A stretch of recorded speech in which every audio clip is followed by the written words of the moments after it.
And at this point, I would like to introduce the CEO of Intelligence Squared US, Mr. Robert ROSENKRANZ.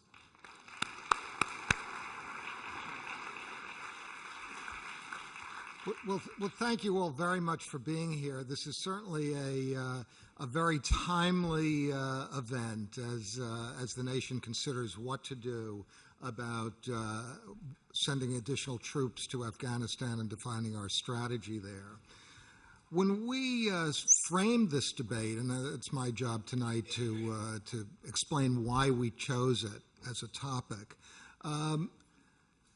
we felt that the semantics of the debate might be of particular interest. We're calling this America cannot and will not succeed in Afghanistan, Pakistan. Our own definition would have been of success would have been, first of all, to prevent Pakistani nuclear weapons from falling into the hands of extremists like the Taliban, and second, to impede as much as possible the ability of Al-Qaeda to operate and project its terrorist objectives outside of the region. We really didn't intend this debate to be about nation building in Afghanistan, but the policy debate raging in Washington these days as we speak does seem to conflate the Taliban and Al-Qaeda, and it pretty much defines success as creating a reasonably stable, reasonably democratic, and reasonably strong government in Afghanistan. So given that, I think we're going to learn a great deal this evening about, first of all, about Afghanistan's primitive economy, dominated by heroin production, about the ungoverned tribal areas that stretch from Pakistan to Afghanistan, about the divided loyalties of the Pakistani militaries and intelligence services, about the role of the Saudis in promoting Wahhabism, and about alternative counterinsurgency strategies. In short, this is a dauntingly complex mosaic. And at the end of the evening, where you vote may well turn on which side's definition of success you choose to embrace. And with that, I'd like to turn the evening over to John DONVAN and the extraordinarily able group of panelists that we've assembled this evening. Thank you. Hello, everyone, and welcome to another debate from Intelligence Squared US. I'm John DONVAN, and once again, it is my honor to be acting as moderator as the 6 debaters you see here on the stage with me at the Skirball Center for the Performing Arts at New York University will be debating this motion: America cannot and will not succeed in Afghanistan and Pakistan. And what debate topic could be more timely at this point for a contest like this? And that's what this is. This is a contest, a competition of ideas. There will be winners and losers, and while I am the referee, you, our live audience here at the Skirball Center, are our judges. By the time this debate has finished, you will have been asked to vote twice, once before and once again at the end, registering whether you agree or disagree with the motion. At the end of the debate, the team that has changed the most minds will be declared our winner. So let's take 30 seconds and reach for those keypads by your seats, and it is time to vote at this point on our motion: America cannot and will not succeed in Afghanistan and Pakistan. If you agree, push number 1. If you disagree, it's number 2. And if you are undecided, push number 3. If you feel you've made a mistake, just push the correct button and it will automatically correct and eliminate the earlier one.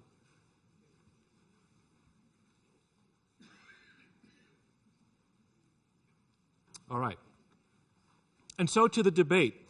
Round 1, opening statements by each debater in turn, 7 minutes each, and these are without interruption. And our first debater for the motion, Patrick Lang, who is a retired U.S. military officer and a former Green Beret. He'll be taking the microphone first to argue for our motion: America cannot and will not succeed in Afghanistan and Pakistan. Ladies and gentlemen, Patrick Lang.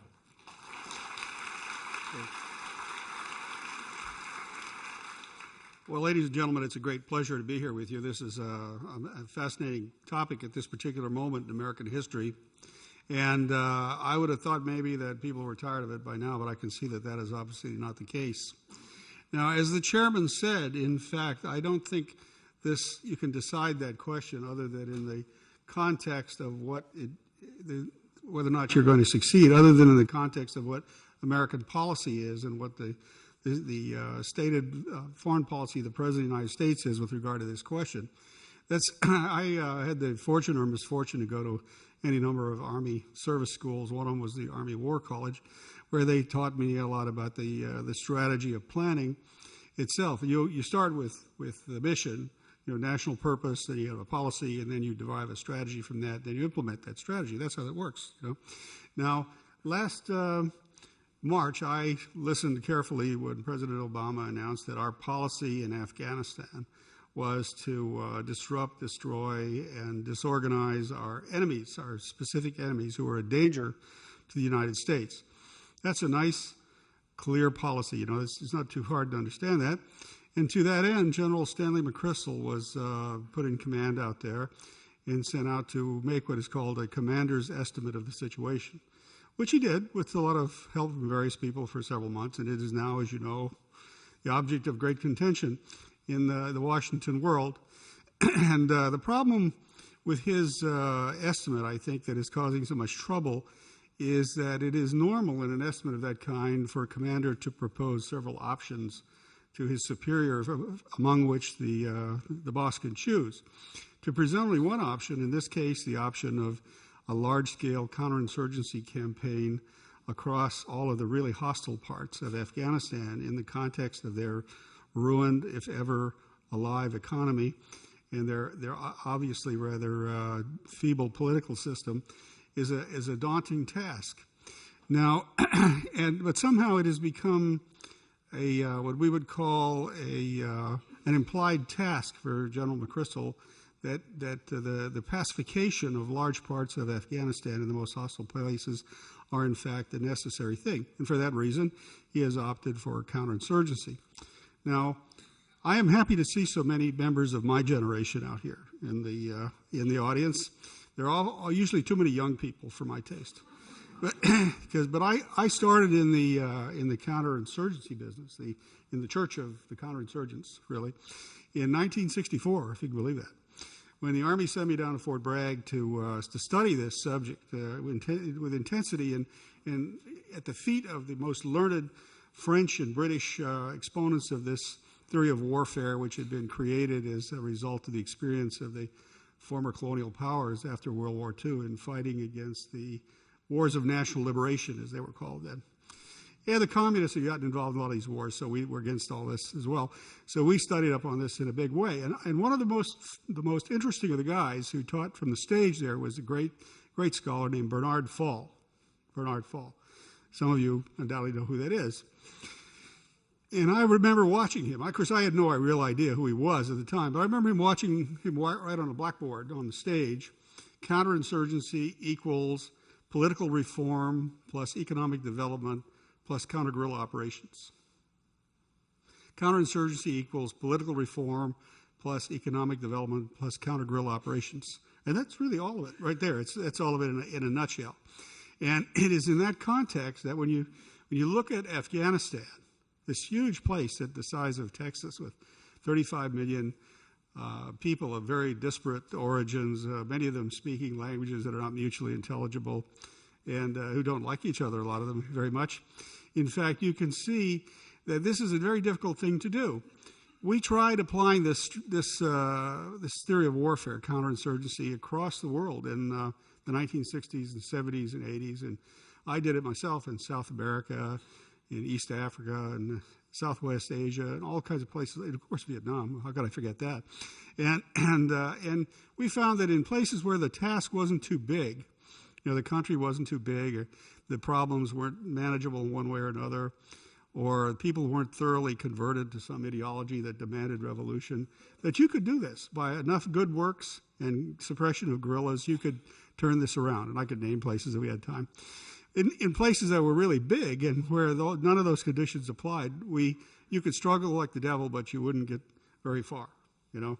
And this is the problem I have with the idea of the application of counterinsurgency, those three things, to Afghanistan. I know that was four things, right? In fact, I think that it's too big a task for us. We have been fighting for 8 years. Afghanistan is a huge place. It has terrible problems, economic ones, political ones. And the combat problem, from the point of view of a guy who fought in several wars like this, including Vietnam, is really very difficult. And I would submit to you that if what we're going to do is, as General McChrystal says, we're going to try to protect the people, which means essentially control the population, because that's what counterinsurgency is about. Just like insurgency is about controlling the population, either with positive means or means not so positive sometimes, you're going to have a lot of troops to do this. I mean, General McChrystal evidently wants 40,000 more people. Well, I would say to you that that's just the beginning. That's how we started in Vietnam, too. This is a big problem we're facing in Afghanistan. And in fact, this slice of the pie will be followed by further slices of the pie. And my objection to all this is, the reason why I don't think we could win with a counterinsurgency strategy is, in fact, because I think that 3 or 4 years down the pike, if we apply that strategy, all you good people and your fellow citizens across the country are going to look at this, going to say, are the Taliban, or whatever it is we're calling the Taliban, are they really our enemies in the sense that Al-Qaeda was? Is this really what we want to do? And when that happens, I suspect that what's going to happen is you're going to tell your members of Congress that you've had enough of this, and then they will vote the end of the war, as they did in Vietnam. So I don't think we could do this. I don't think we could do counterinsurgency in Afghanistan. There are other methods that could be applied that would control the situation there over a long period of time. I don't think we could withdraw altogether. But counterinsurgency in Afghanistan I find to be a very difficult idea. Thank you very much.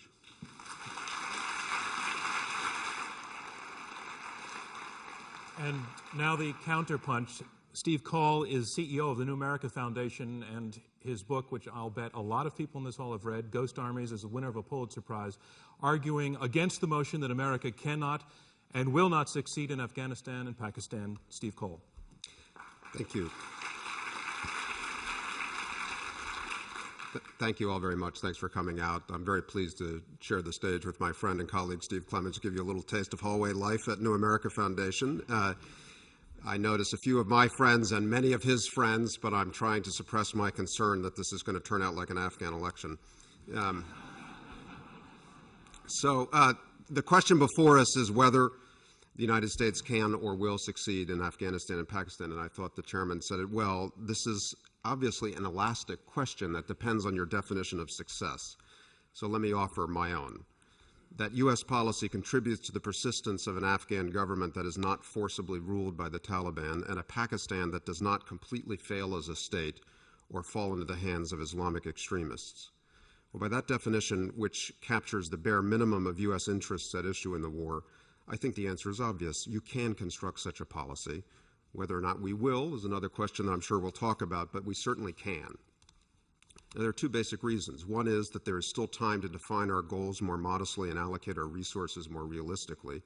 And the second is that the situation in Afghanistan and the surrounding region is not as dire as many of you may fear. So I want to concentrate my time now on the second argument because it's the less familiar one. I hope there are some Afghans in the audience.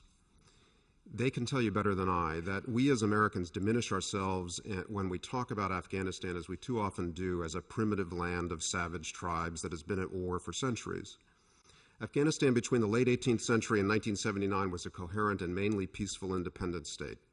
Although very poor after the 1920s, it enjoyed a long period of continuous peace with its neighbors, secured by a multi-ethnic Afghan national army and unified by a national culture. That state and that culture were badly damaged, almost destroyed, by the wars ignited by the Soviet invasion of 1979, wars to which we in the United States contributed destructively. Yet after 2001, Afghans returned to their country from refugee camps and far-flung exile to reclaim their state, not to invent a brand new Western-designed democracy, but to reclaim their own peaceful, decentralized, but nonetheless unified and even modernizing state. Despite the manifold errors of U.S. policy during the Bush administration, a strong plurality of Afghans still want to finish that work. And they want the international community to stay, to correct its errors, and to help them reclaim their country. After 3 decades of continuous violence, most Afghans are sick of war and afraid of the Taliban's return. We have an obligation and a national interest, and we certainly have the capacity to stand by them. About 3 times as many Afghans today still have a more favorable view of international forces in their country than they do of the Taliban. Millions of Afghans risked their lives to vote in the recent presidential election. American, international, and Afghan government failures have certainly handed the Taliban momentum, but the Taliban are hardly unstoppable, or even as successful as many Americans today apparently believe. Today we regard Iraq, for example, as passably stable. Yet the per capita rate of violent death in Iraq today is 4 times greater than the similar rate in Afghanistan. At the peak of Iraq's war, it was 20 times greater. We've heard much anxiety about the allegations of fraud in the recent presidential election, and for good reason. Fractured politics, corruption, and weak leadership present some of the most important challenges to U.S. policy in Afghanistan and Pakistan alike. These challenges do argue for a new strategy that places much greater emphasis on political approaches than on violent military action. But consider what has not happened since the Afghan presidential vote. No opposition protesters have taken to the streets. Not a single rock has been thrown through a single window. The opposition leader has spoken freely and offered pointed criticism of the sitting president, but he's done so within the constitutional system. In Kenya a couple of years ago, the incumbent president stole his re-election and the entire country burned down. The Afghan response to similar evidence of fraud has been entirely pragmatic. The great majority of Afghans continue to show they want security and normalcy. They are willing to talk their way through this crisis. We should get ourselves organized and help them. Finally, we can succeed at this course correction because we do not have to do it all ourselves. Our presence in Afghanistan is entirely legitimate. Under international law, the United Nations is present. Every government in the region, other than Iran's, wants us to stay. Russia is supporting our supply lines. China wants a stable Afghanistan. India's prime minister has announced his intention to seek a transformational peace with Pakistan. Some of our allies, it's true, including Russia and Pakistan, are sullen and ambivalent. But unlike in Vietnam or Iraq, this neighborhood is united in its desire for stability and security. And it's united also in the conviction that American persistence in Afghanistan, corrected and recalibrated, is required. The ultimate exit strategy for the United States from South Asia is Pakistan's success. This is not assured, but the prospects are improving. Pakistani public opinion has now turned sharply against the Taliban and al-Qaeda. The best way for the United States to support this momentum is to stay in Afghanistan, stabilize that country, marginalize the Taliban through population security and negotiations, and broaden and deepen its engagements in Pakistan. The best way to assure the failure of Pakistan, on the other hand, a state with scores of nuclear weapons, would be to allow the Taliban to return to power in Afghanistan or to conduct a narrow war of terrorism that takes no account of the aspirations or long-term security of the Afghan or Pakistani people. I'm astonished when I hear American leaders advocate a counterterrorism war that amounts to an indefinite campaign of remote-controlled assassinations by flying robots. This is hardly the face of America that we should be emphasizing. Our record in Afghanistan and Pakistan should humble all of us. It should bring humility to the way we define our goals and realism about the means that are required to actually achieve them. It should lead us to choose political approaches over kinetic military ones, urban population security over provocative rural patrolling, and Afghan and Pakistani solutions over American blueprints. But it should not lead us to defeatism or to acquiescence in a violent Taliban takeover of either Afghanistan or Pakistan. We have the means to prevent that, and it is in our interest to do so. Thank you.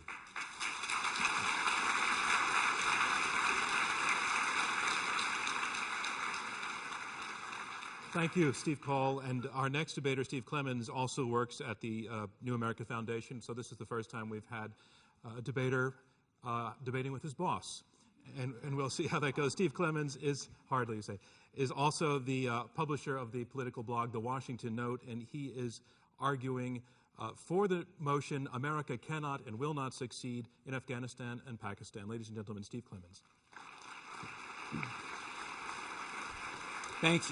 Thank you. While I have a chance to pay tribute to my boss and colleague, Steve Coll, on the blogging front, Steve writes the blog Think Tank of the New Yorker. You should go check it out. I hope Steve writes about this. Steve was commended the other day by Senator John McCain at a forum in Washington. John McCain said to everyone, go read Ghost Wars. And as it turns out, Barack Obama has been carrying a text of Ghost Wars around for about 11 months. I think it's the most carried around book that Obama has had. If he would just finish it, we might get somewhere. I also want to take a moment to pay tribute to Kati Martin, who is a member of our board of directors and happens to be married to one Richard Holbrooke. Richard Holbrooke is, in my view, one of the most tenacious and effective results deliverers in the global justice community. I put myself somewhat in the realist community, but I generally criticize some of the goals of the global justice community for not being able to set priorities, not being able to set plans, not being able to pursue things to their end. And Richard Holbrooke does do this. My problem, and why I'm on this side of the aisle from my friend and colleague Steve Coll, is that very few people in the Obama administration are like Richard Holbrooke or can frame the debate in Pakistan and Afghanistan like Steve Coll just did. And this concerns me. If you speak to people of responsibility within an administration, clarity of objectives and how you're going to get there, the game plan being not only able to explain to the American public why we're doing something, but to be able to create internal plans that help you execute consistent direction is vital. And that clarity of direction has not been in place, and it wasn't until the leak of General McChrystal's report, in my view, that you began to see a higher prioritization of the Afghanistan question. That is a lousy way to tell the world that we're under good management in the United States. A few years ago, I was in China. I went to see the equivalent of the policy planning staff in China. I said, what are you folks working on? And they said, how to keep you guys distracted in small Middle Eastern countries. And as we've moved from the problems in Iraq, we now have moved to a problem in South Asia. And very often we talk about, as Steve Coll did, the drama that envelopes the South Asian region, the very important promise the United States has in possibly trying to achieve a new equilibrium there. But let me ask you all a question. How many of you look at China, whether you're concerned about its security forces or indebtedness, as a major issue for the United States? Just raise your quick hand. Okay, hands down. How many of you look at, in the Middle East, what is unfolding with Iran, Iran's nuclear intentions, as a significant, really giant hurdle for the United States? How many of you look at Russia? Some of you look at Russia and what's been unfolding in NATO as a major issue. Probably a fewer number, but they're out there. Yes? Very bad radio, so can you tell our radio audience what you're seeing when the hands go up? I am seeing lots and lots of hands goes up, lots of concern. And let me tell you, the issue here today is one whether the United States, after 8 years of failing to move the needle, in fact, seeing the needle come back on itself very dramatically, is convincing the world today that it can achieve the objectives it sets out for itself. I think Barack Obama has inherited one of the worst economic and national security portfolios of any president in American history. We are not starting out at the same starting point that George Bush was starting out. You're starting out in a major hole, in a major deficit. And how we conduct our primary goals and objectives has huge consequence on the way our allies see us and whether they depend on us or not, and it also has consequences on our foes and their behaviors. And I would argue today that the equilibrium, the general equilibrium that the United States had around the world has been broken, and the tectonics of global affairs have shifted around so dramatically that as we find ourselves bogged down into very large goals, which I think are commendable goals, but we're not achieving them, we are convincing Iran not to negotiate in a fair and honest way. We are convincing Russia to continue to move its objectives. We are convincing China that we're increasingly a basket case, that China would have to finance this war. We're paying $65 billion a year at current levels. That's before the add-ons, just in military terms in Afghanistan today. That does not include what our allies are spending militarily, nor does it include the non-military expenditures. ladies and gentlemen, that number is bigger than the entire GDP of Afghanistan. We could buy the whole place. We could put everyone to work. We could do a Marshall Plan in the region for something very different. My worry about a lot of the steps that we've taken in Afghanistan is that we're finding ourselves increasingly in a civil war in which the Pashtun opposition, which is the home base for the Taliban, actually sees us increasingly as occupiers and controllers. And I worry about our inability to disentangle that. Now, there are others who have written, and Les Gelb did so recently in a Daily Beast article. Les Gelb, the former well-respected head of the Council on Foreign Relations, said it's time for the United States to find a way to turn this not just into a NATO war and an American war, but an Afghan war with other stakeholders, particularly countries like Russia and China and other stakeholders in the region where they can come in and actually feel as if this matters to them too, that the instability there is happening. We are right now back into, while we have allies, back into a sense that this is our game. And we have some slightly reluctant fellow travelers from NATO helping us, and we're achieving none of the big progressive goals that I think that we should be able to. And so as we look at this, we look at the cost and we look at how we're operating in Afghanistan, I think it's very important to look at the consequences on U.S. society and what's achieved to elsewhere in the world. Jim Jones, the President Obama's National Security Advisor, just said that we have succeeded in diminishing al-Qaeda's resonance and its robustness both in Pakistan and Afghanistan. And he said that there is no imminent threat of a Taliban takeover. Now, this is quite different than General McChrystal's report. And I have to say that General McChrystal has probably written, in my personal view, one of the most stark and realistic and probably accurate assessments of the mess in Afghanistan today. I disagree with the prescription because I don't have confidence and faith in the ability of the presidential leadership to get this right. My colleagues on the other aisle are going to argue that it can. But at some point, you have to pull the plug and say that it is time that we begin to move in a different direction. We need a consistent voice, consistent leadership. That is not happening. Thank you very much.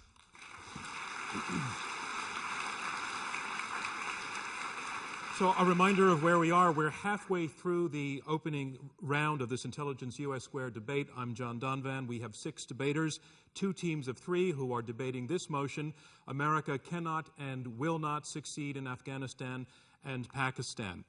Our 4th speaker now against the motion, John NAGL, who is president of the Center for a New American Security. He is a West Point graduate. He is a Rhodes Scholar. He served in Iraq. Ladies and gentlemen, John NAGL.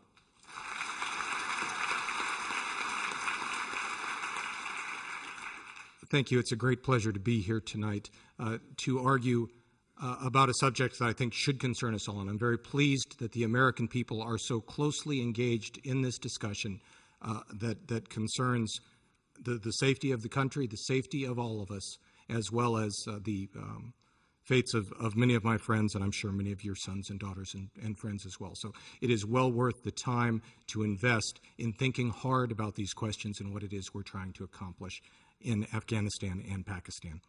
Steve focused on why it is that we should succeed in Afghanistan and Pakistan, and talked to a certain extent about why it is possible for us to do so, that the situation is not as dire as perhaps has been presented. It is my task then to talk about part of the way we can succeed, part of the how.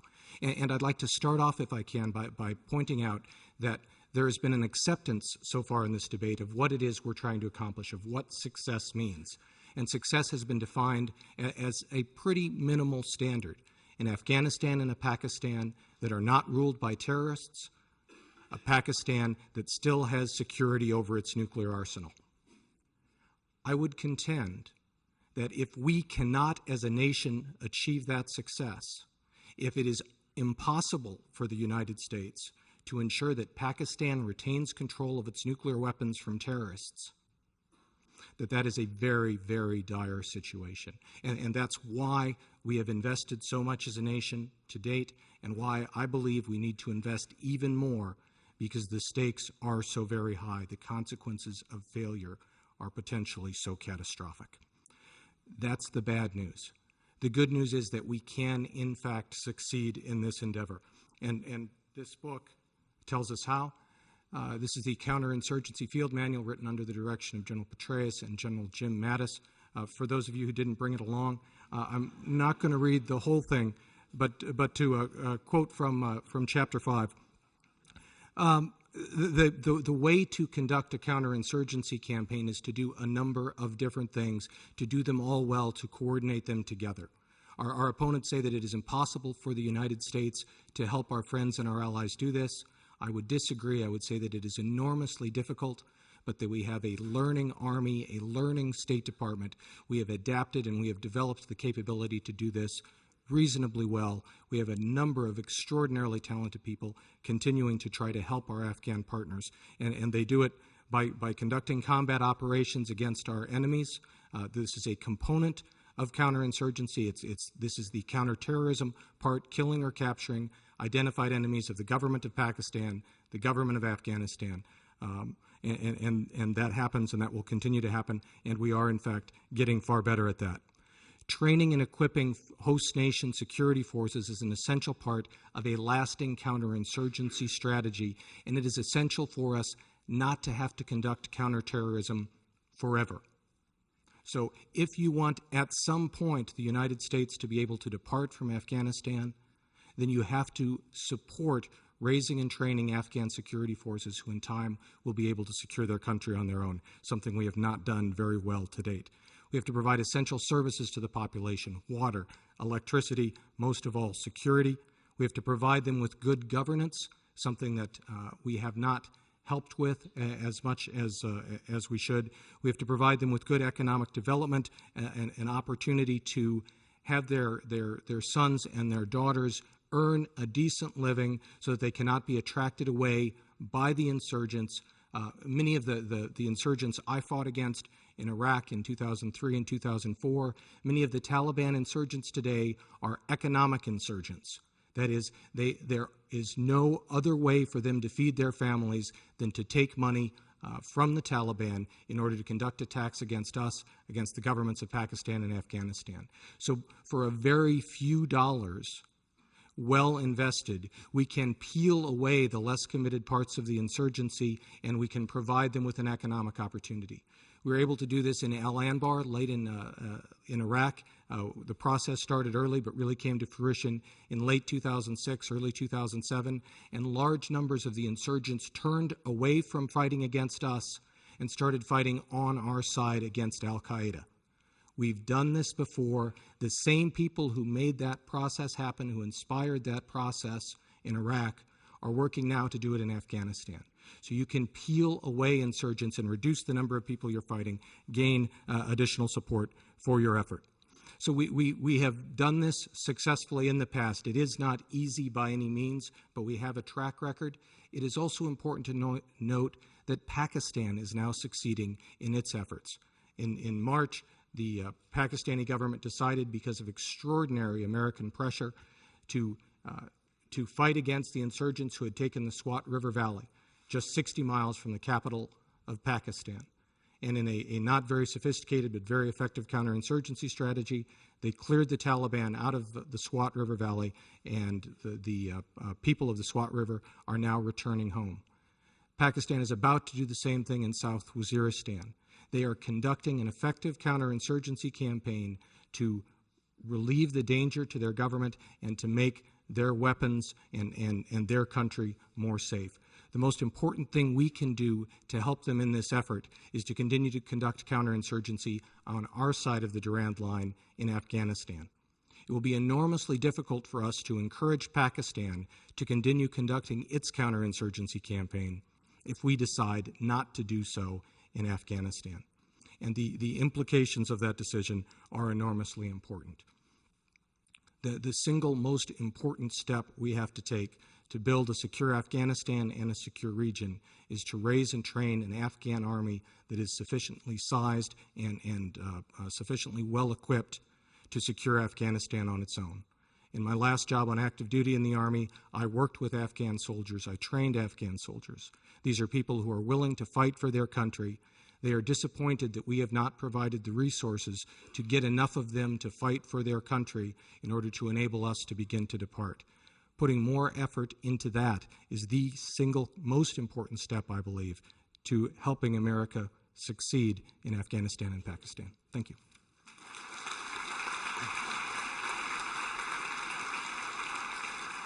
The next counterpunch from Ralph Peters. He is a former U.S. Army Lieutenant Colonel. He is a writer. He is also a novelist. His most recent novel just came out. It is called The War After Armageddon. It is an act of imagination, but he also writes about the current situation, writing in USA Today last February. His assessment of Afghanistan: we should smash our enemies and then leave. It's the fact that we did not leave that explains why you are here to argue for the motion that America cannot and will not succeed in Afghanistan and Pakistan. Ralph Peters. Thank you. Looking out of this crowded house, I'm really happy that I'm almost over my swine flu. Now, ladies and gentlemen, so far this evening, you've heard quite a range of opinions. Let's look at facts. Das Ding an sich. We have been in Afghanistan for 8 years. We have committed enormous amounts of treasure and quite a bit of blood. And 8 years on, the Taliban have no trouble attracting volunteers. In fact, their numbers are swelling. They are willing to take up primitive arms and fight against the most powerful military in history, to stand with a Kalashnikov, or to attack a U.S. outpost and stand and fight despite the helicopters and the aircraft coming in on them and killing them. And we can't get the Afghan army to show up. 8 years. How much training does it take? How sophisticated weapons? What sophisticated weapons do the Taliban have? Bombs, rusty Kalashnikovs, some grenade launchers. The Taliban are willing to give their lives for their cause. The Afghan army and police are not willing to die for the woefully corrupt and incompetent government of Hamid Karzai. That is simply a fact. Now, my army colleague, John NAGL, said, well, the Taliban are hiring their economic soldiers. Ladies and gentlemen, you do not sign up to stand against the greatest army in history and give your life for the Afghan equivalent of the minimum wage. And we pay better than the Taliban. Why aren't they lining up to join the Afghan army and fight? Why do our soldiers and Marines have to go into battle alone? Or, worse, watching over their shoulder to see if the Afghans with them are going to betray them or shoot them in the back, as has happened repeatedly. This matters. How many Americans should die for the government of Hamid Karzai? And Steve Coll said, well, we're going to fix that. When? How?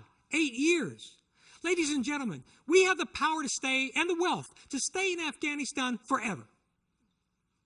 Certainly beyond our lifetimes, if we wish.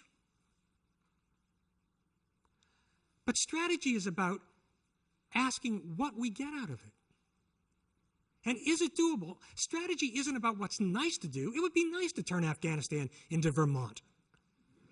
But it is not going to happen. Because one thing we cannot do, we can fly in on our helicopters, dismount, arrive in an Afghan village, and get the elders to nod their heads until we leave. We can bribe them for a while. They won't stay bribed. But we cannot make Afghans want what we want. A brief history. We've been in Afghanistan before. We had major development projects in Helmand province, down where they're fighting now, in the 1950s and 60s. Nothing came of it. The Soviets had at their peak 140,000 troops, tens of thousands of civilian advisors. Their interagency process worked because they could order people from other departments to go. They had thousands of Dari and Pashto speakers. They built hundreds of clinics and schools and factories. It's not like just the bad Soviets killing people in the movies. Their Afghan army was over 300,000, trained with helicopters and tanks, and they lost. Because the people of Afghanistan didn't want what the Soviets wanted them to want. Now think of this as an investor. We're investing our blood and treasure. What is the possibility of a positive return for that investment? For the past 200 years, every foreign investor has lost. Are we truly exceptions to history? Is it worth the gamble? Afghanistan is not a country. It is an accident of where other people's borders ended. You cannot nation build where there is no nation to build. In a tribal society, you work with tribes. Now, we may know that it would be wiser for all the tribes to get along, but we do not want what Afghans want. General McChrystal's report is fascinating. In many respects, it's an objective view. But you know what it leaves out? Religion is barely mentioned. In the counterinsurgency manual, religion is barely mentioned. This is even more foolish than trying to deal with the war in Europe in World War II and ignoring Nazis. Religion may be politically incorrect to talk about. It's difficult. It makes us uneasy. But to write a 66-page report about the Taliban and not mention the power of religion and fundamentalist Islam seems to me that we are living in a dream world. Now, this debate, thank you. This debate, the terms of it make me uncomfortable because I'm in the middle. In the world of very strange bedfellows, I find myself aligning with Vice President Joe Biden, or I'd like to think he's aligning with me. But the choices aren't all in or all out. There are rational choices. Ladies and gentlemen, why did we go to Afghanistan in 2001? Because of Al-Qaeda. To punish them, to smash them, and to punish those who harbored them. Afghanistan was a low-budget terrorist motel. So the feds raid the motel, kill some of the bad guys, capture some, and others escape. And instead of going after the ones who escaped, we decided to renovate the motel.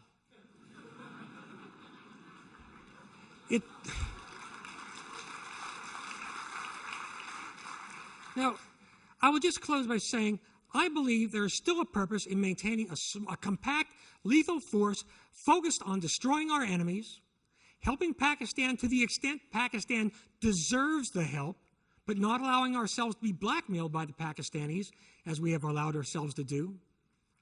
But at the end of the day, this is about flesh and blood, Afghans, of course, and our young men and women in uniform. Now, I am not a pacifist. Wars have to be fought, but let us ensure that they are true wars of necessity and not wars of inertia and bad habits. When we ask our young men and women in uniform to die, if they must die, let it be for a sensible strategy and attainable goals, not because we're out of ideas.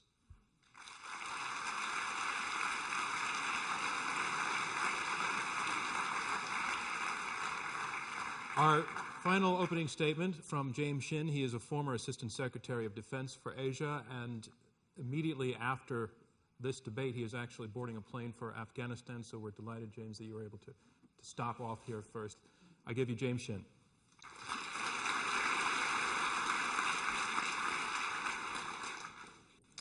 To convince you on your second vote to support this motion, I think the other team has to convince you of either one of two propositions.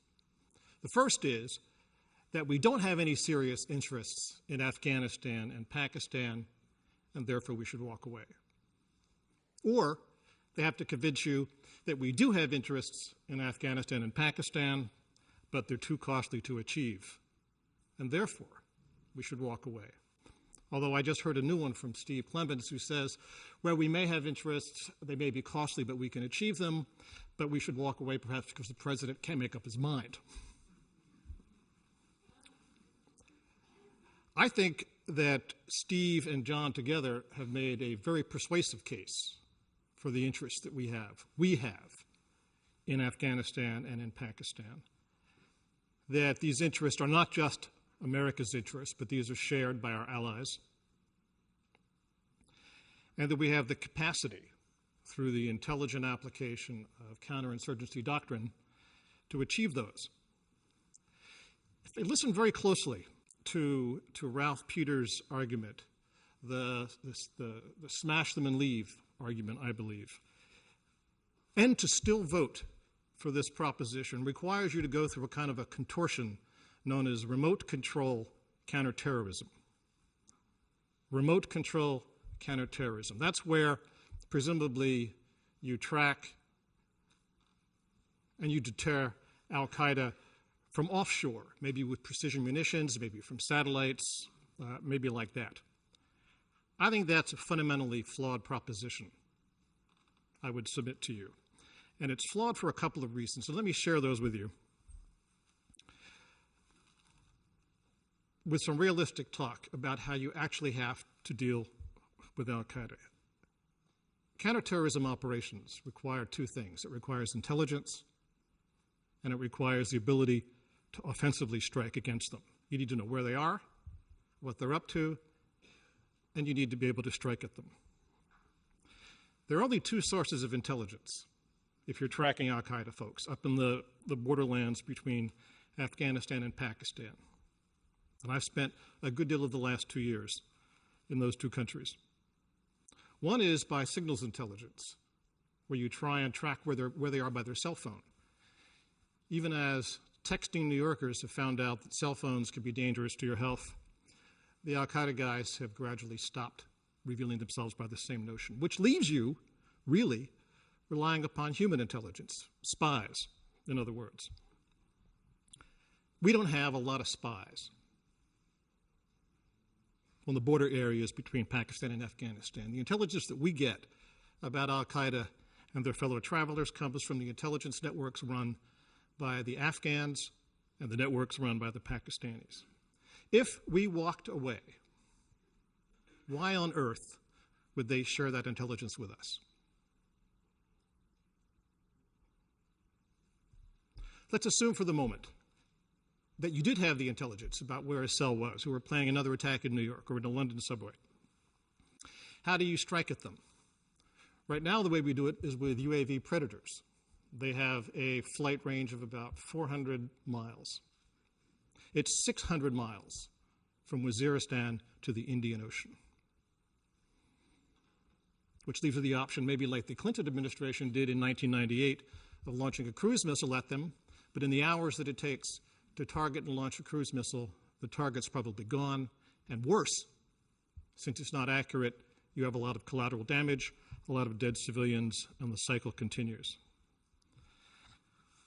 Fundamentally, to protect this national interest that I believe even the other team agrees, to protect ourselves from terrorism, we need access and cooperation in Pakistan and in Afghanistan. We don't need Vermont. We don't need to stabilize the whole country. You don't even need to engage in counterinsurgency activities across the whole landscape. But you do need cooperation. You do need access.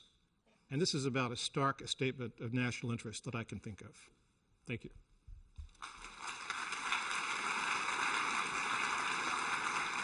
And that concludes round one of this Intelligence Squared U.S. debate, where the motion being argued is America cannot and will not succeed in Afghanistan and Pakistan. And as the debate began, we asked all of the members of our live audience who are our judges in this debate to vote, to tell us where they stood on this motion before hearing the arguments. And we now have the results of that preliminary vote. And they are, before the debate, 48% are for the motion, 25% against, and 27% undecided. And again, we will ask you to vote at the end of the debate, and the team that has moved the most votes, that has changed the most minds, will be declared our winner. Now on to round two. This is our middle round where we mix things up a little bit now. Our two teams to get to debate head to head, and they will also be responding to questions from me and questions from you. It'll go on for about 45 minutes. And I want to start by bringing something I heard from John NAGL over to Patrick Lang. Patrick Lang, you are a generation ahead of John NAGL. You're both military men. You did counterinsurgency work, and you don't seem to believe that the methods worked very well. And yet John NAGL comes in here. He brings along the manual with the techniques and the rules and tells us that he has seen it work in Iraq. Now, without turning this into a discussion about Iraq, tell me why John NAGL is wrong about success with counterinsurgency measures. Well, to begin with, it was. I did appreciate the fact that sacred scripture was brought to the meeting here, so that it could be read to us. In fact, these words inscribed in that manual are, in fact, the same doctrine that we used in the 1960s and 70s across the world. And as I said, we had a varying pattern of success, depending on how tough the opposition was and how long we were willing to stick with it. With regard to Iraq, with the greatest of respect to Colonel NAGL, I would submit, in fact, that whatever it is that people call the surge, people are creating these fanciful concepts with single words, as a public relations gimmick. The surge. What was the surge? An increase of 30,000 troops or so in Iraq for some period of time. That was certainly useful in the Baghdad area.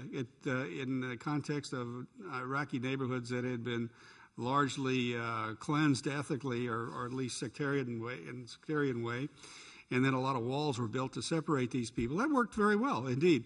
But I would submit to you that what really worked out in Anbar, in the places where he said, and in other places in Iraq, was the fact that we adopted a very simple, old-fashioned tool that has been used in the Middle East from time immemorial and often by the colonial powers, and that is, in fact, that we looked at our enemies, and instead of believing, in fact, that they were all one thing, as had been advocated for 3 or 4 of the first years of the war, we actually looked at them and decided they were many different things, and that some of these people were only, as it was said, economic insurgents, and that they could be split off and used against the other ones.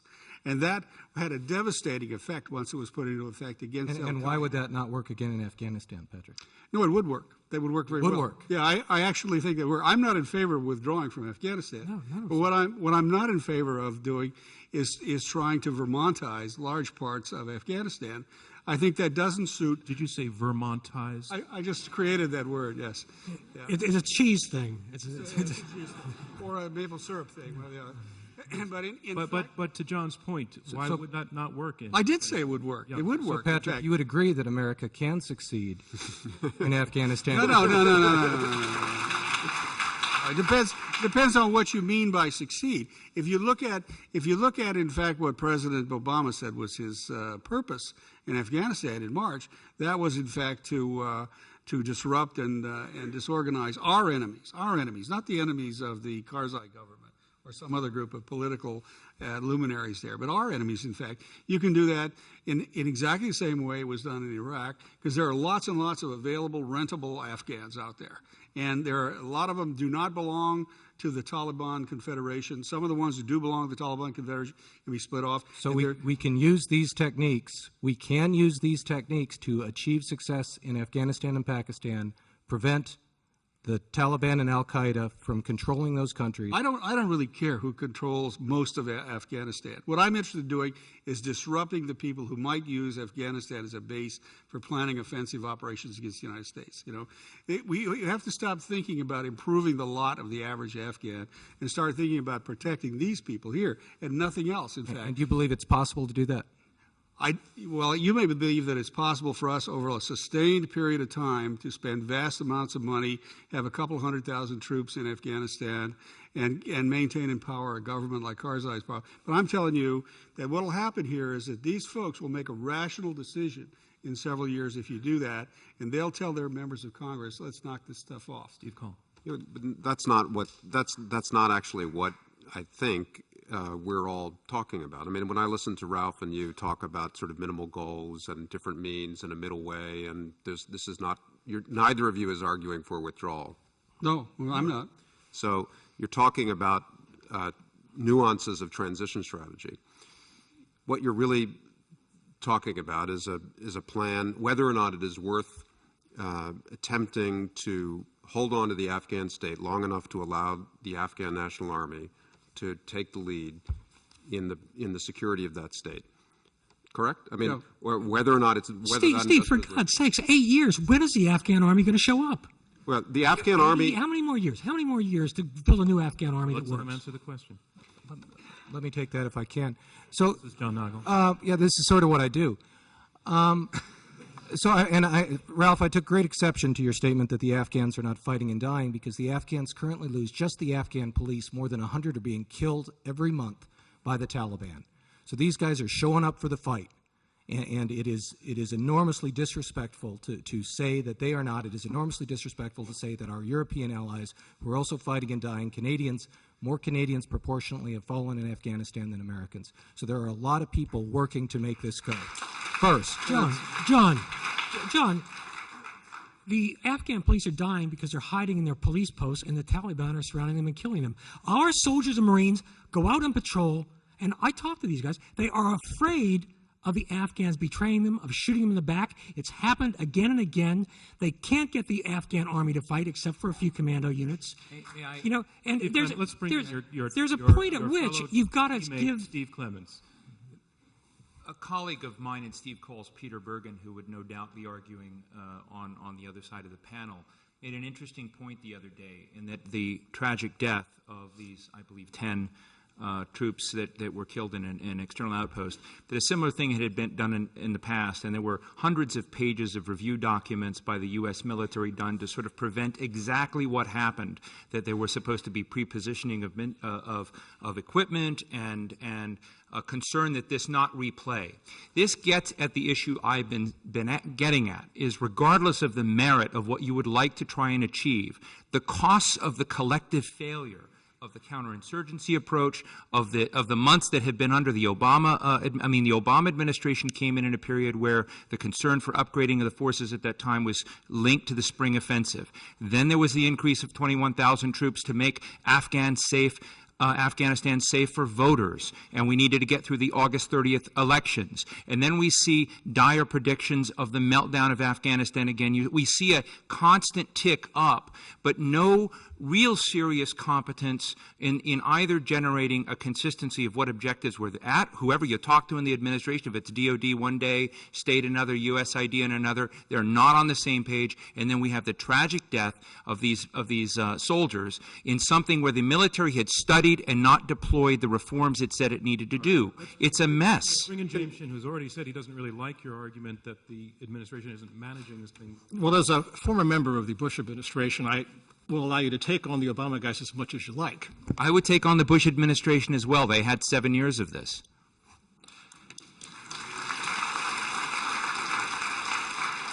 But the issue is not whether it's 20,000 troops or 10,000 more troops. It really is, and on this point I have to agree with the Colonel, it's a matter of time.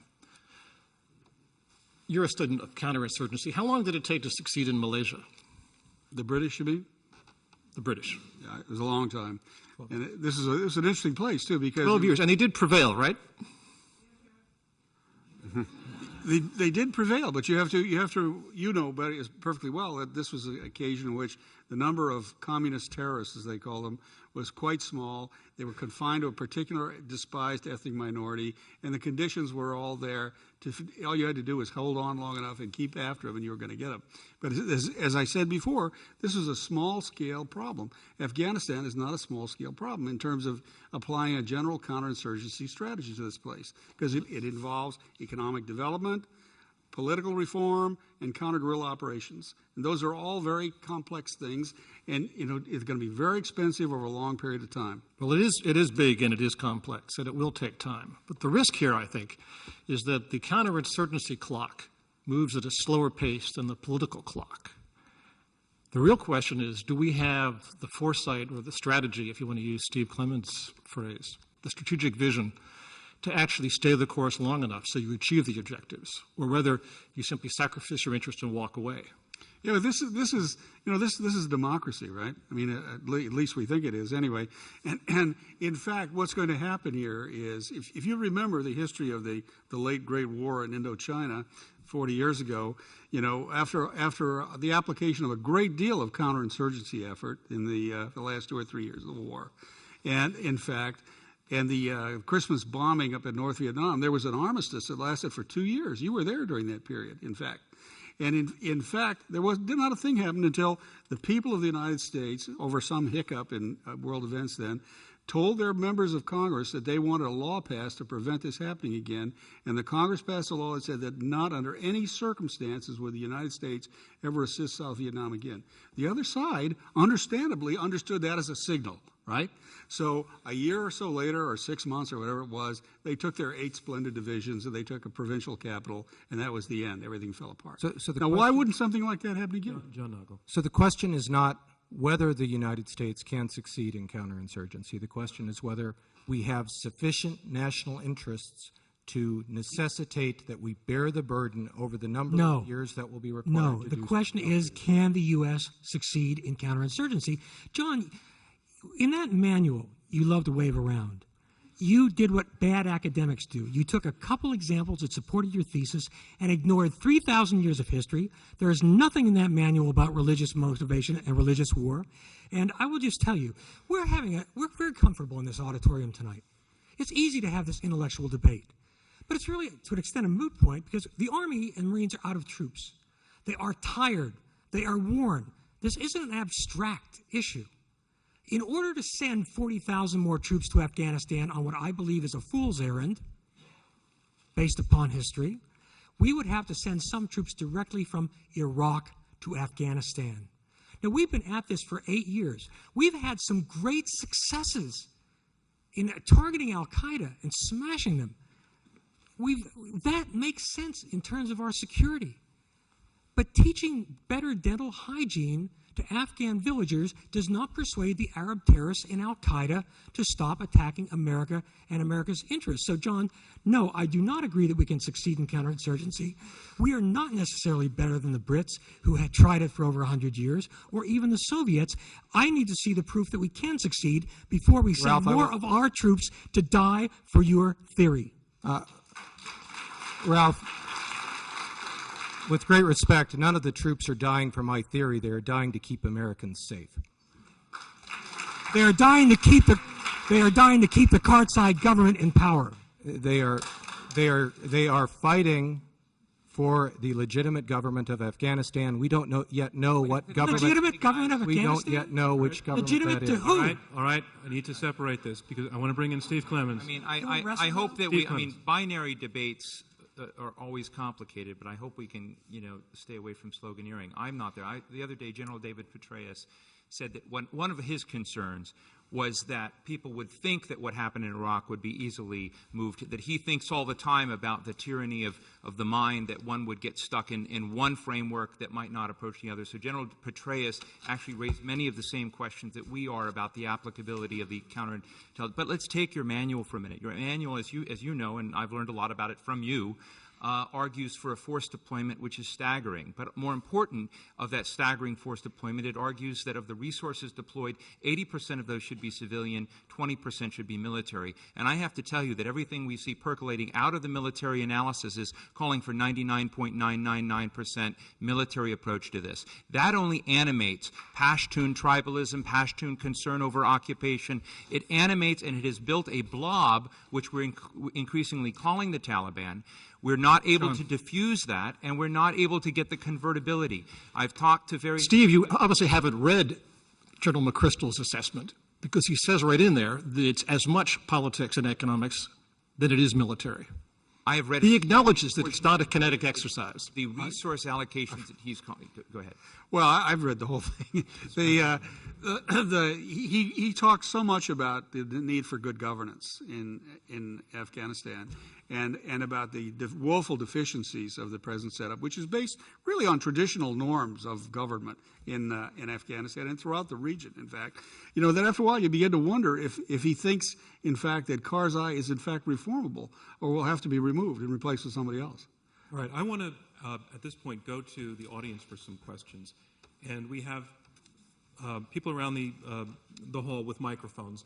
And if you're called on, I just want to urge you to hold the microphone about a fist away from your mouth so that we can hear you and the radio can hear you. And while the microphones are getting out, I just want to take one last question to Steve Coll, in that I heard from your opponent's side early in the opening statements the remark that in the case of Afghanistan there is no nation to build. And I want to ask you, is that true and is that relevant? It's false and it is relevant. It's the heart of what I was trying to argue about Afghan partnership in this, and the evidence, the clear evidence of Afghan resilience expressed continually despite our errors and our underinvestment. To talk about the Afghan army not showing up is to suggest that we made adequate investments, adequate commitments to that project. In fact, 80,000 Afghan soldiers go out and fight, put their lives on the line every day. You know, you've got incidents that you haven't documented or described about fragging, and for that you describe the entire institution as a failure. That's just, I don't understand how you can argue that.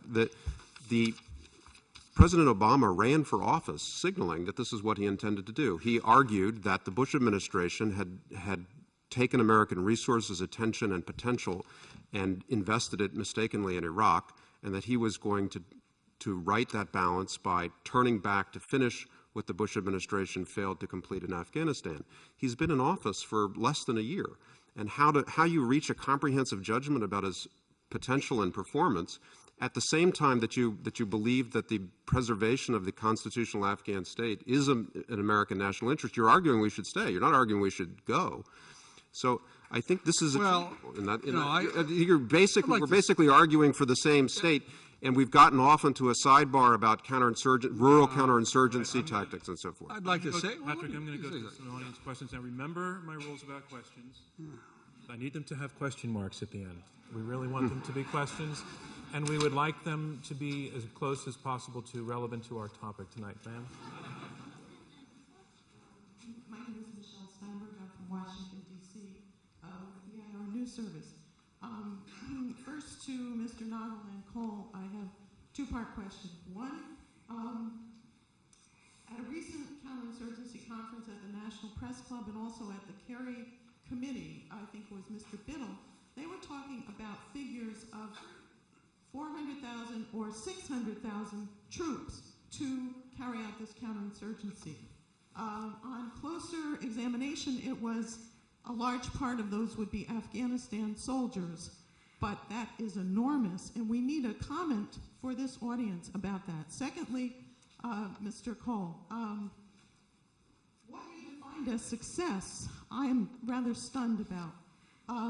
To prevent a government of the Taliban in Afghanistan and to prevent nuclear weapons from falling into the hands of Taliban or Al-Qaeda or Mumbai terrorists in Pakistan being the definition of success is so minimal that there must be many paths to that other than 400 to 600,000 troops. Okay, please comment. Thank you. Steve Coll, take that question. Well, I think you're right. I deliberately laid out what I thought the minimal U.S. interests were, and I don't think that anyone believes that 400 or 600,000 troops are necessary to achieve those. In fact, I'm quite sure that they're not. Ultimately, it may be that the combination of Afghan soldiers and Afghan police required to provide Afghan-directed security to Afghans will be in that range. But there's certainly no need to fight a war today or anytime soon with American or combined troops of that size. In fact, that's not the plan. The plan is to hold the footprint of the cities with a much smaller force and to challenge the Taliban, preserve the Afghan state long enough to build Afghan security forces and police that can, in time, under the direction of their own national leadership, complete this project. And ultimately, it will be Afghans themselves who decide what size army and police deployed in what way is necessary to provide the security they require. This figure, to answer it, I'm sure John would say, is a mathematical calculation that actually has no bearing on U.S. planning or policy. It's a ratio figure that some academics use to describe what is the ratio of troops to population that is ideally required, and I'm not even sure that it's universally accepted as the correct ratio. Sir, your question. My name is Dennis Hall. I'm neither from the news service or have any expertise on the subject, so I found this very interesting. As long as it's a question, that's okay. It's a question. I understand the arguments that some of the sides have been making, or one side has been making about the Karzai government that we're supporting, or maybe we're defending. Either we're engaging in nation building or we're defending a government that might be corrupt, etc. But from just a layman's perspective, if I put myself in the shoes of the President of the United States, it seems to me that the question that the President has to answer, and the question that each of you have to answer, is we are in the middle of a war. We do have threats. And we, on one hand, if we exit Afghanistan or if we pull back from Afghanistan and Pakistan, we, in my mind, would suffer, that we would increase the probability of attacks here in the United States. On the other hand, if we stay there, clearly we're going to continue to lose young Americans. So you have a loss of life. I don't mean to be rude. I just want you. I think so. The question is, if you had to make a decision between continuing to lose young Americans in Afghanistan and Pakistan to try to win, to try to succeed, or if you had to suffer the higher probability of losses here in America, what would you choose? It's a terrific question. The Taliban did not attack us on 9/11. Look, again, we're obsessing on real estate. This is a Leona Helmsley strategy. Al-Qaeda's not interested in real estate except to a place to duck and cover. We need to remember why we went to Afghanistan in the first place. Afghanistan, I disagree with Steve Coll. It's not a nation. It's an accident of where other people's borders ended. And here's the key thing to take away from this part of it. First of all, we're very successful against Al-Qaeda, and no one up here is arguing against a pullout. It's not either or. I'm arguing, and others are arguing, if you want to get back to focusing on America's enemies, which is much cheaper, more effective, and just briefly, we are repeating the last war in Afghanistan. The surge. What happened in Afghanistan, although the surge helped, was that Al-Qaeda was a foreign invader. We were too.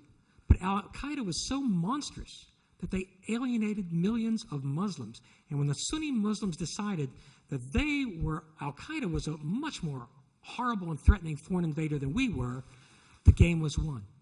In Afghanistan, the Taliban are the home team. Again, say what you Ralph, want. People are dying. I think the question was if the Taliban returns to hosting in their hotel Al-Qaeda, would we rather have the deaths there or here? And I think it's that doesn't connect. That just doesn't connect. Al-Qaeda was trying to get Mullah Omar was trying to get rid of bin Laden for over a year before 9/11.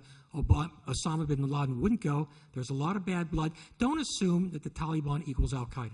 Steve Clemons. I think that it's dangerous and sometimes counterproductive to look at questions in binary terms, that either you stay and you produce outcomes, you leave and you produce great consequences. Sometimes those scenarios, there are probably, Steve Coll and I talk about this, 6 or 7 different scenarios that I think for the sake of the health of American society, we ought to talk about more systematically in what you can achieve. But some things that I would put on the table, because I respect all the gentlemen on the other side, is that sometimes we look very blindly and with an interesting kind of confidence about the ability of the U.S. military to sort of earnestly and proactively go and create and shape outcomes. But it reminds me of trade deficits in economics, where frequently we look at GDP growth, we tend to not look at the current account deficit. We tend to look at what we've generated, we tend not to look at some of the negatives and draw down.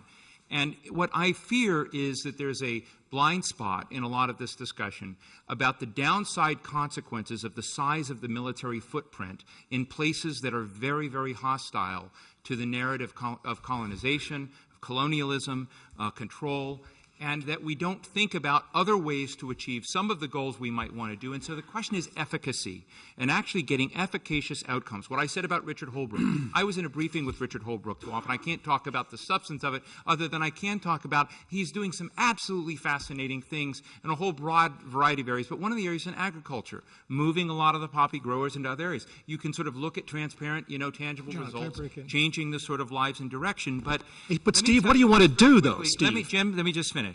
The Taliban today are delivering to their people, and this is a problem for us, accountability in political management, courts, property rights, security, trade, ombudsman.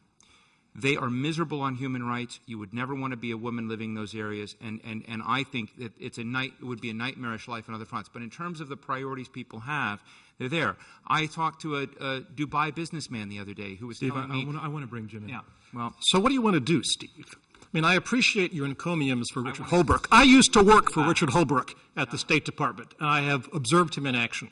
But what do you want to do? You want to split the difference? You want to muddle through? What national interest do you want to achieve in Afghanistan, and how are you going to do it? So let him answer the question. So glad I asked. What I would like to see, first of all, is for the administration, the Obama administration, to get itself all on one page and decide what it is about and what it's trying to achieve. That clarity has been absent. I think, with all due respect to Barack Obama, whom I supported as well, the concern that many of our allies have had in this is that Barack Obama's eye has not been on the Afghanistan ball since March. It is now. And I look for informed leadership, particularly since he's reading Steve Coll's book. But let me tell you what I said. I intimated some of the other things that need to be done. We need to make this not an American war in Afghanistan. It needs other major stakeholders, and not just NATO.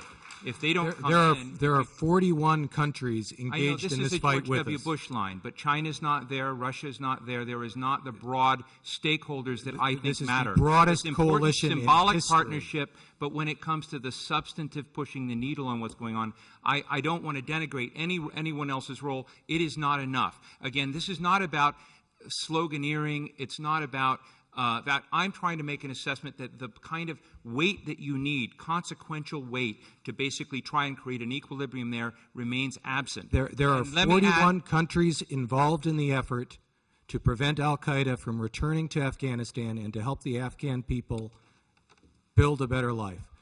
7%. John, 41 only 7% of the Afghan people support the Taliban. Well over 50% of the Afghan people want the Americans and the international community to be providing them with security. The Afghans I've talked to don't want Americans to leave. They want more of us there, and they want us to do this better. And they, in particular, want us to build a big enough Afghan army so that someday they can leave. They want us to leave, but not yet, because they know what would happen to them if we did. John, there are 193 nations in the world. We can play numbers games. I just need to stop you because I need to do a little bit of a break for radio, which will take about 20 seconds. I want to remind you that we're in the question and answer section of this Intelligence Squared U.S. debate. I'm John Donvan, your moderator, and we have 6 debaters, 2 teams of 3 who are debating this motion: America cannot and will not succeed in Afghanistan and Pakistan. And I want to go to there's a woman who has already got the nod a little while ago. There you are. And it's a question again, please. Ready?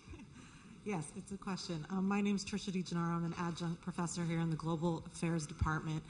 And actually, this question is for both sides. I've been to Afghanistan quite a bit, and thank you very much, because you both hit very much on the complex issues that are going on there and the decision to stay or go or transition out. So within that context, how do each of you look at the mission, which has not been defined yet, look at how to better the command and control and collaboration or coordination on the ground?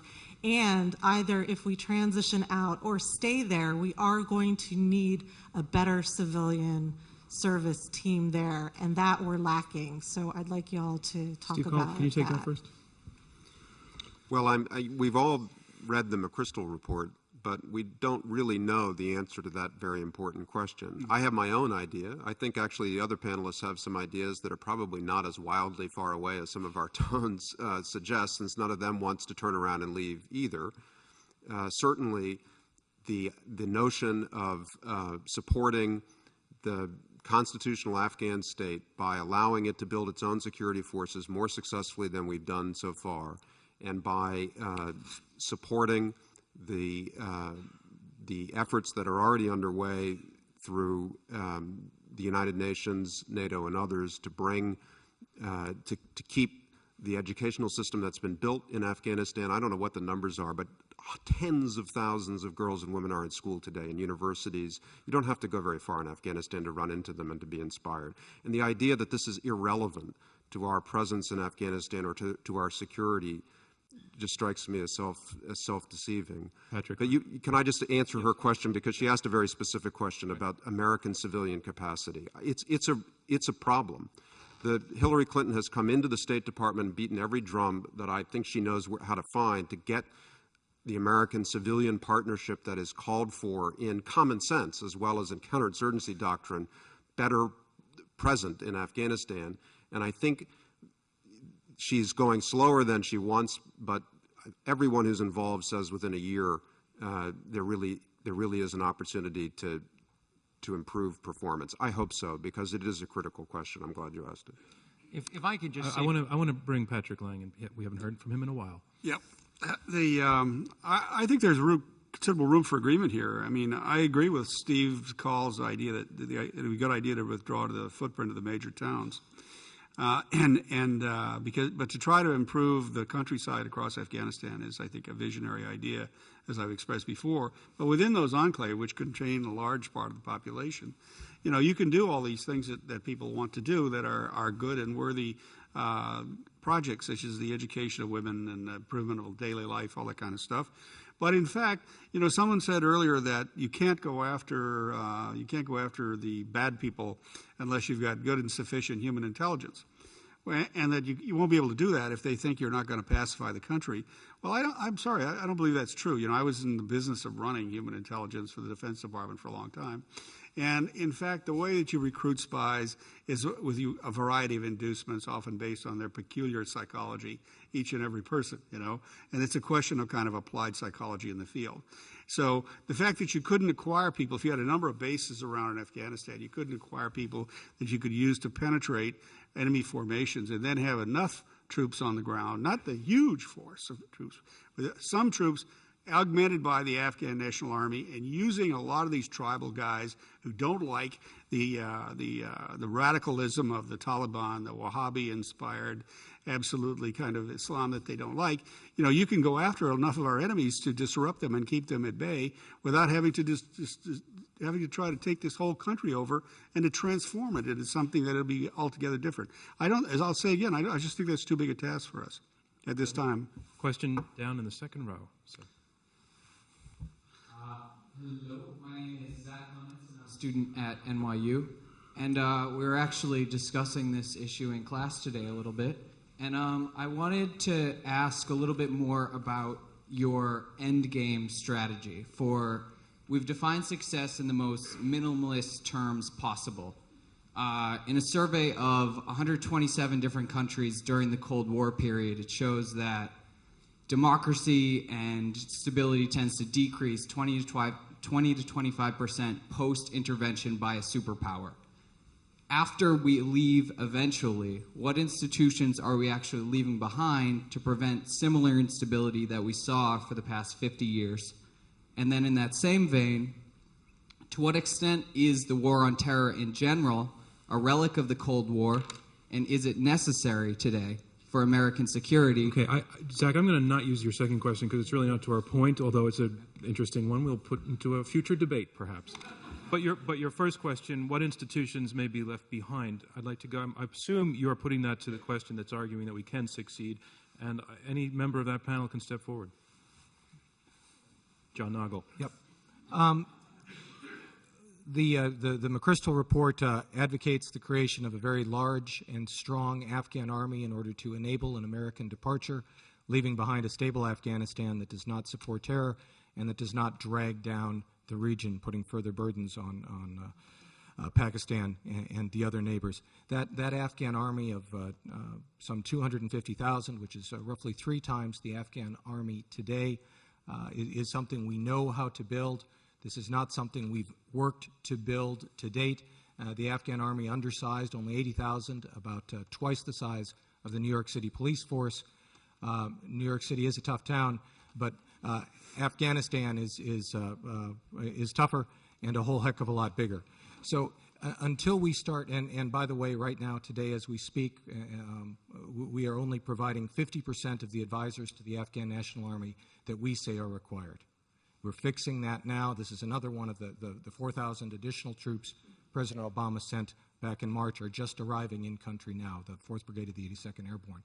So we need to build an Afghanistan that can survive without us, and we are starting that effort now. We are 8 years into this thing. We frankly... John, does that mean that you don't actually know the answer to his question, what institutions will be left behind? The Afghan institutions will be the Afghan National Army. That will be the single most important institution. It is today the most respected institution in Afghanistan already. And your teammate would like to come in as well. James Shinn. Well, we're not really good at building institutions anywhere. as I think you pointed out in your question, and I concur with Dr. Lang on that point. But in the end, the Afghans are going to do this. I mean, 8 years is a long time, but it's pretty fast to come from absolute devastation, 3 decades of destruction at the hands of various invaders, to actually hold an election themselves. I mean, it's pretty amazing. And when you travel through the provinces and towns of Afghanistan, and you see what was there before, and you see what's there now, so that's the answer. The answer is the Afghans are going to work it out. And they're in the process of working it out. And it's very impressive. This is not, I mean, honestly. The problem is we're about our greatest legacy of your vision there is leaving the military. Can you save that for your summary remark? Yeah. Thank you. Ma'am. Let me just say that would just be very bleak. Yeah. Well, he asked the best question of the night. This is the question the president's supposed to be asking himself. But Ralph, you've answered it in advance a few times. Yeah. But nobody's articulating the end state. Nobody is articulating the end state. And our last question, please. That's a good question. And the only qualification I have is that I'm a United States citizen. And I'm troubled by several things. Question. There has been so much emphasis on Afghanistan. I would like to know your approach to Pakistan, which after all is a different country, and this lecture was supposed to be this debate about the two countries, and I have not heard very much about your approach to Pakistan. Secondly, there was an article in the International Herald Tribune today talking about the fact that in Pakistan they absolutely detest us, they want no part of us, and I would like to know how that problem also affects our approach. Thank you. That can go to both sides. So it's a great Steve Coll first, and you're on the side arguing that America can succeed. It's a great question. American policy in Pakistan over the last 30 years has been a failure, and only now are we proving the truth of Churchill's quip that after trying everything else, we eventually get it right. The Congress passed Kerry Lugar legislation last year making a long, deep commitment not to the Pakistan army, but to the Pakistani people, to the Pakistani constitutional system, to pluralism and development in Pakistan. And for the first time, our government is sending a clear and reliable signal that we intend to invest in the broader health of the Pakistani state and its future success. The standing of the United States in public opinion in Pakistan is low. It is unfortunately 3 times higher now than it was just a few years ago. I don't think that's the metric of our success. Our interests do not lie in being popular in Pakistan. Our interests lie in Pakistan succeeding. And the biggest change in public opinion that's occurred in Pakistan during the last 2 years, and it's very recent, has been the decision by broadly based, diverse Pakistanis to reject the violence, the nihilist violence of Taliban and Al-Qaeda. They have been the victims of their own Frankenstein monster, and they've come to recognize that they will not live in a country, they cannot live in a country that is influenced by these groups. The United States has an obligation and interest in supporting that momentum. In the end, that's what allows us to protect our own security and ultimately exit from South Asia. So I don't think it's a popularity contest. It's about the success of Pakistanis themselves, and they're well on their way in a region where, by the way, India's own success is already lifting Pakistan into new directions, creating new incentives for economic integration and regional stability. And let's hear from the side that argues America cannot succeed. I mean, I think what Steve Coll just shared is true, but there's also another truth in Pakistan where you get equations like the ally of our ally turns out to be our enemy. And to some degree, there was a time when I had lunch with the former head of ISI, and I was late to the lunch, like I often am, and didn't know it was the former head of ISI. Can you tell the audience who ISI is? ISI is what's it stand for? The Inter-Services Intelligence. They're the bad guy CIA in. They're the intelligence services, and they are rumored to have helped seed the terrorist groups in Mumbai, and they are active with some elements of the Taliban.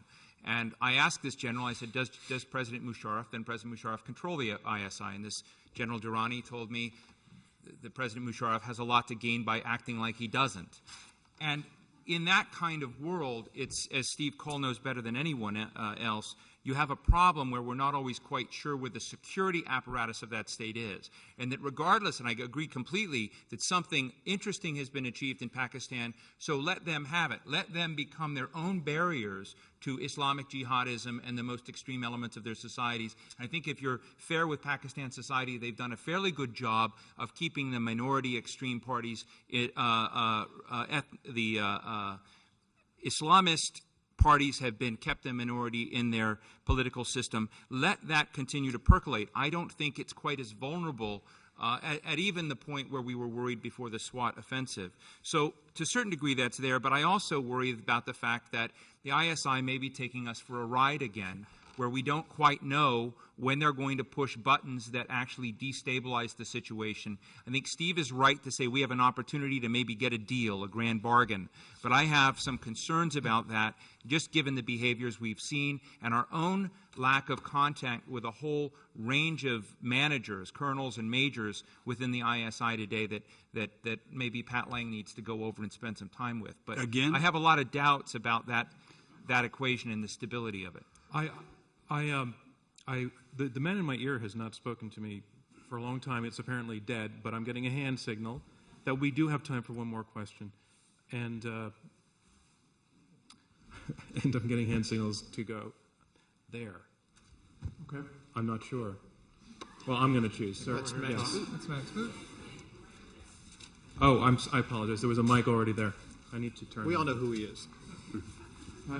I have a question for the cannot and will not side, because what you're essentially advocating is a counterterrorism strategy using long-range strikes to kill terrorist leaders in Afghanistan and Pakistan. Now, as you know, Stan McChrystal was in charge of the Joint Special Op. Isn't that what you're advocating, Ralph, when you say kill them and get out? Where did I ever say kill them and get out? You show me one place, one of my books, one article, one TV show. When did I say it? Max, that's nonsense. What I said was what Joe Biden's saying, that we need a small, lethal force focused on our enemies. Of course we need boots on the ground. That's basically what's known as the counterterrorism strategy. Yeah. That's the alternative to the counterinsurgency strategy that the other side is advocating. My question is, as you know, Stan McChrystal was our top counterterrorist. He was the head of the Joint Special Operations Command from 2003 to 2008. He was the guy who was out there in charge of the forces that were capturing Saddam Hussein, killing Abu Musab al-Zarqawi. He knows more about our special operations capability than anybody else alive. But he has concluded that our counterterrorist capabilities are not capable of keeping us safe in Afghanistan and Pakistan. Now we need to do a counterterrorism strategy. So my question for you, Ralph, and the others on my question is, why do you have more confidence in our counterterrorist capabilities than our top counterterrorist general? Well, for two reasons. First of all, because you're mixing apples and oranges. General McChrystal was given a mission by the president, and the mission was pacify Afghanistan. He succeeded wonderfully in the counterterrorism, but he has failed miserably, and we will continue to fail in the pacification effort. Now, I hate this stuff where people twist what you say. I said we need a compact, lethal force. You'd need boots on the ground for intelligence. You need special forces. You need enough conventional forces for raids and security. You probably need 15 to 25,000 guys. You don't need 120,000 guys.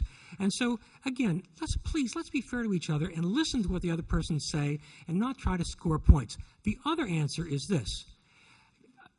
I get calls from the military around the world. There's a myth out there that the military supports General McChrystal's strategy. The calls I get are running about 50 to 1 against sending more troops. The only call or message I've gotten supporting General McChrystal's strategy came from Kabul and one of General McChrystal's subordinates. And that concludes round 2 of our debate.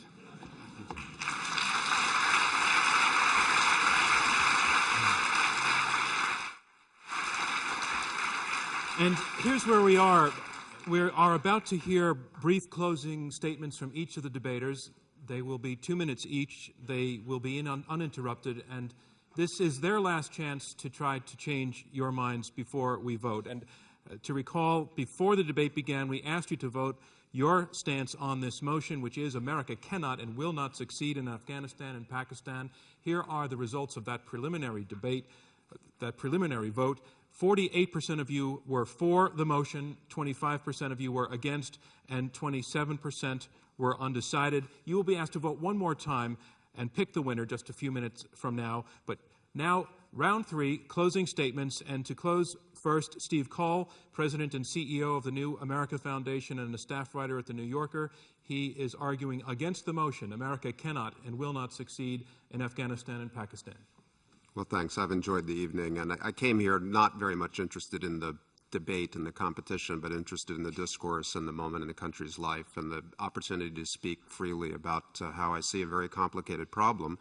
And I think we've done that in a lot of good ways. So I hate to get sort of all technical and debatey on you, but I would point out that we actually, more or less all 6 of us agree on the question before you, which is that we can succeed. What we disagree with, and we actually all agree on the definition of success, which is an America that's safe from its enemies, a stable region where we have access to our enemies, and we tend to think that we need some kind of Afghan state. I think nobody wants to leave, so I take from their willingness to stay that they're willing to stay in an Afghan state. Well, that's more or less the minimum interests and definition of success that I outlined at the beginning. What we've disagreed about are a lot of really important subjects that are now before the president. They're just not before you. They're basically whether or not we should send more troops, whether we should pursue a counterinsurgency strategy that emphasizes rural population security versus urban, whether we should invest in Afghan security forces, or whether we believe in the plausibility of that project at different degrees.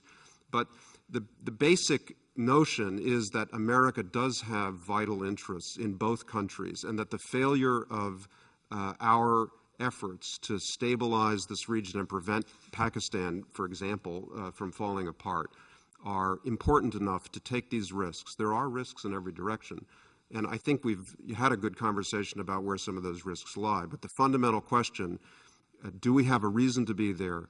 Can we, through this kind of discourse, find the right strategy to succeed? I think we've answered that question, all of us. Thank you.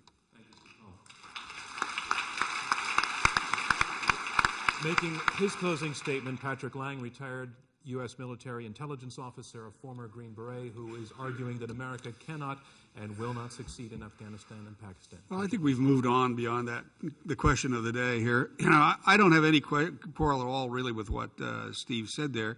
This is really a question of strategy and methodology rather than ultimate goals with regard to this place, I think.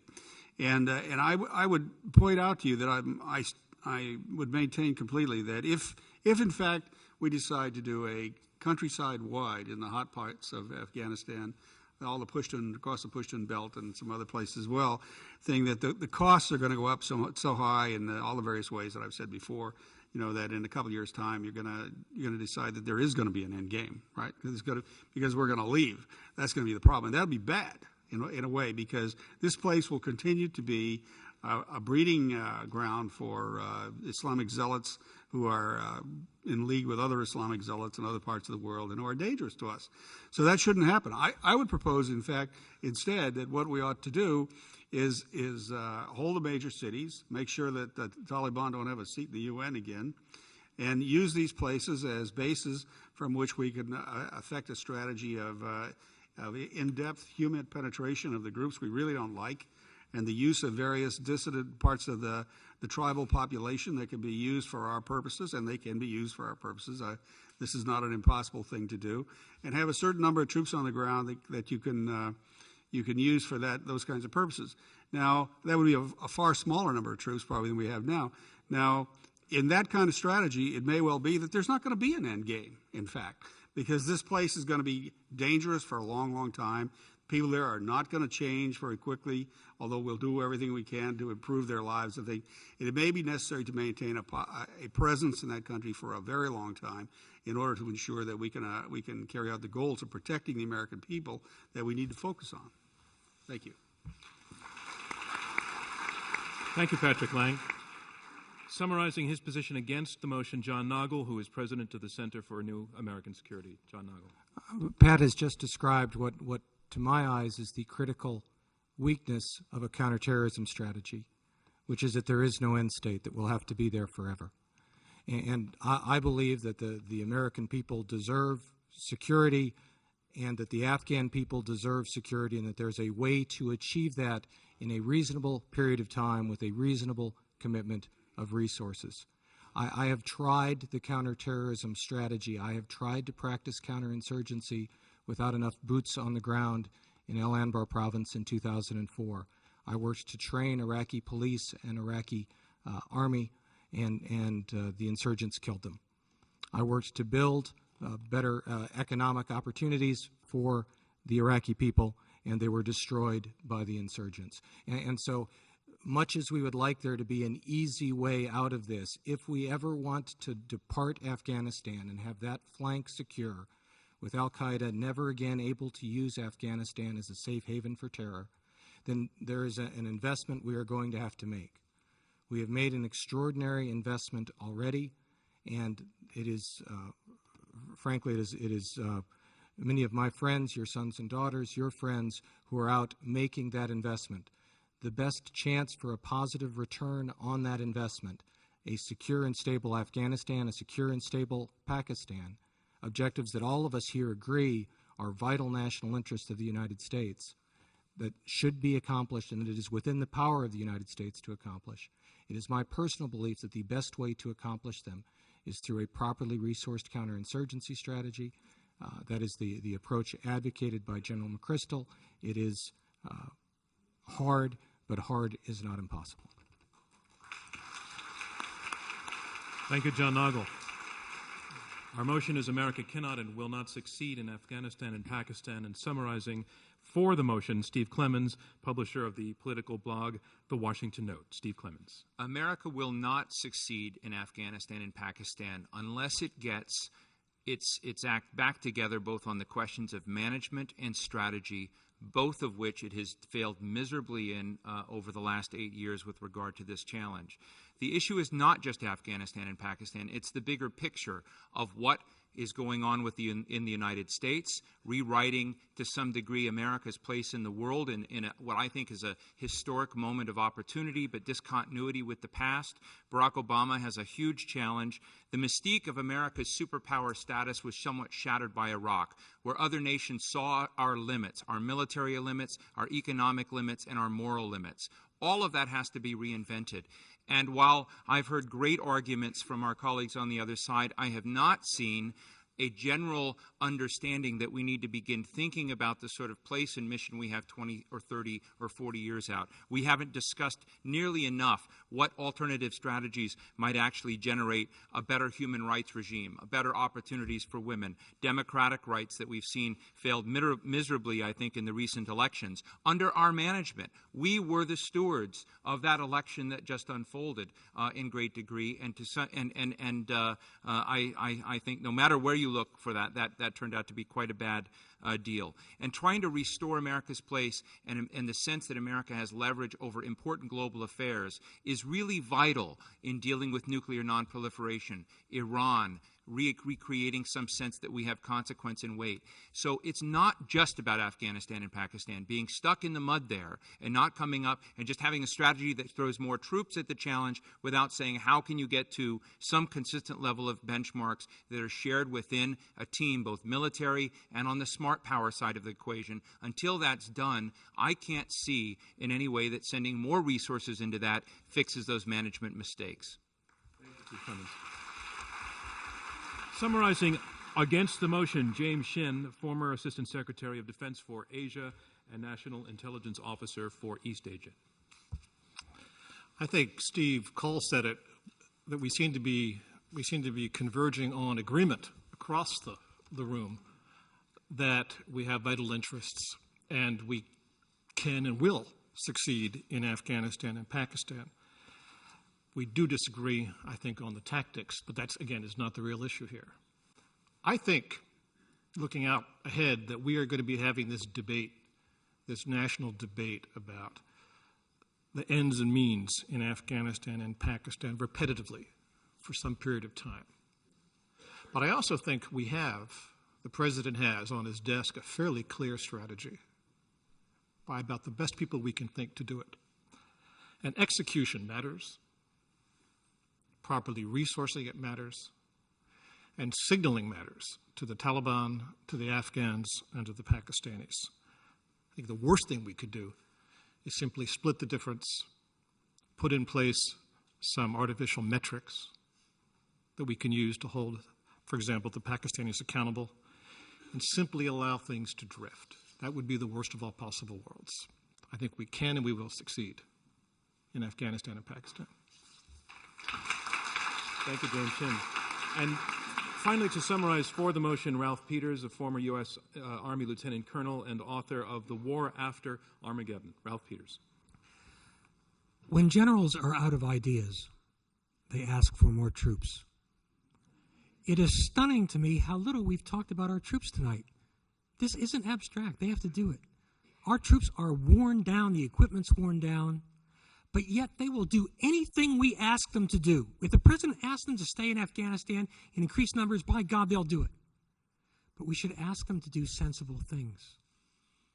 Sensible things. Missions that can be achieved. So let me leave you, the audience, with a few questions. If the Karzai government is worthy, why don't Afghans support it? Why did it have to steal an election? If Afghans want us to stay, why are our casualties climbing dramatically? If, as you heard, Afghans are fighting, why must we send more troops? If international support is so dramatic, why must we send 40,000 more troops? If we cannot articulate the mission and the end state, how dare we send more young men and women in uniform because we won't force ourselves to answer the fundamental question of why are we there and what concretely do we expect to achieve? So I will leave you with a question General Petraeus asked several years ago about Iraq. Tell me how this ends. Thank you, Ralph Peters. And that concludes our closing remarks, and now it is time to learn which side you feel argued best. It is time for you to pick the winner. We're asking you right now, once again, to go to those keypads on the left side of your seat that will register your vote, and we are going to get the readout almost instantaneously. Once again, our motion is America cannot and will not succeed in Afghanistan and Pakistan. To remind you before the vote, 48% of you were for the motion, 25% of you were against the motion, and 27% were undecided. And as we said before, the side that changes the most minds will be declared the winner.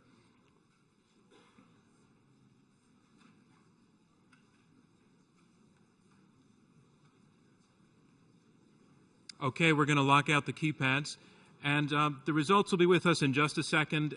In the meantime, I first of all wanted to thank all of the questioners who actually gave us things with question marks, and they really moved the debate along. Thank you to all of you, and to those of you who we did not get to, I apologize. But we'll see you next time. And also thank you to all of our panelists for a terrific evening, well argued, honestly argued. Our next debate will be Tuesday. It's October 27th. The motion will be good riddance to the mainstream media. Panelists for the motion will be the host of Public Radio's The Takeaway, John Hockenberry, executive editor of the Politico, Jim Vandenhei, and Michael Wolff, Vanity Fair columnist and founder of Newser.com. Against the motion, executive vice president and editor-at-large of the San Francisco Chronicle, Phil Bronstein, columnist and reporter for the New York Times, David Carr, and editor and publisher of The Nation, Katrina vanden Heuvel. All of our debates will continue to be heard on more than 190 NPR stations across the country. You can also watch the fall debates on Bloomberg's television network and read about them in the next edition of Newsweek.